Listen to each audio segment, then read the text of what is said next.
નમસ્તે દોસ્તો મિત્રો, આજના જમાનામાં માણસ માનસિક રીતે સ્વસ્થ નથી, તો તેને માનસિક સ્વાસ્થ્યની જાળવણી માટેના કેટલાક સૂચનો આપણે અહીં જોઈએ.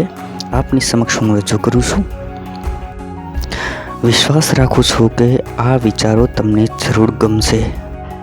એમાં એક, સવારે વહેલા ઉઠીને સ્નાનાદિક ક્રિયા કર્યા બાદ ઈશ્વરને યાદ કરી અને આખો દિવસ આપણો અને આપણા થકી બીજાનું શુભ રહે તેવી ઈશ્વરને પ્રાર્થના કરવી. નંબર 2, સવારમાં ઈશ્વરને પ્રાર્થના કરવી. આધ્યાત્મિક પુસ્તકનું વાંચન કરવું. સુવિચારો વાંચવા. સુવિચારોનું આચરણ કરવાના પ્રયત્ન કરવા.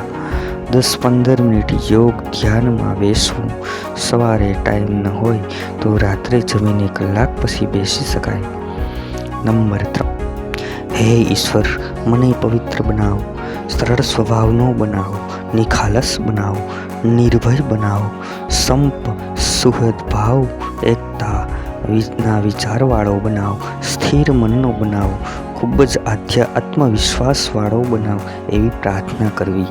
હંમેશા વર્તમાનમાં જ જીવવું, ભૂતકાળના સંસ્મરણો કે ભવિષ્યની આકાંક્ષાઓમાં ખોવાઈ જવું નહીં.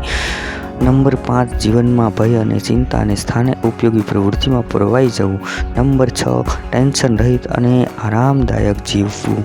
નંબર 7, બુદ્ધિયુક્ત રીતે સમસ્યાના ઉકેલ માટેના વલણ દ્વારા મુશ્કેલીઓ અને સમસ્યાઓનો સામનો કરવાની ટેવ પાડો.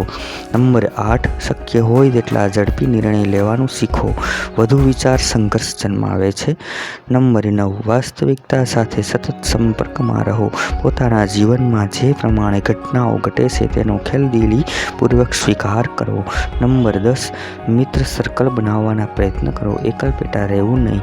નંબર 11, માતા પિતા ગુરુ વડીલો પ્રત્યે આદરણીય બનવું, પગે લાગવું. નંબર 12, ખોટું ક્યારેય ન બોલવું. નંબર 13, સમયનું મૂલ્ય સમજવું. નંબર 14, કોઈને મદદરૂપ થવાના પ્રયત્નો કરવા. નંબર 15, સારા વિચાર કેળવાય તેવા પુસ્તકો, ન્યૂઝપેપર, ટીવી, મોબાઈલ જેવા માધ્યમનો ઉપયોગ કરવો. નંબર 16, પ્રેમાળ હૃદય રાખવું, ક્યારેય કોઈના પર ક્રોધ ન કરવું. નંબર 17, આપણાથી કોઈને તકલીફ પડે તેવું વર્તન ન કરવું. નંબર 18, ભૌતિકતા કરતાં આધ્યાત્મિકતામાં વધુ માનવું. નંબર 19, વધુ આવેગશીલ ન બનવું. 20, કોઈ પણ કાર્યની સફળતા માટે પૂર્ણપણે આપણું મન તેમાં જ પરોવી દેવું. સમયનો પણ ખ્યાલ જતો રહે ત્યારે સમજવું કે આપણે તે કાર્ય પ્રત્યે પૂર્ણપણે ધ્યાન કેન્દ્રિત કર્યું છે.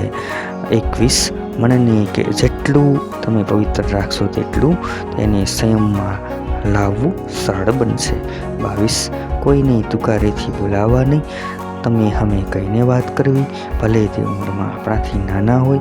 વિવેક અને વિનય વગર બધું જ નકામું છે, માટે નમીને ચાલવું, નમીને વર્તવું.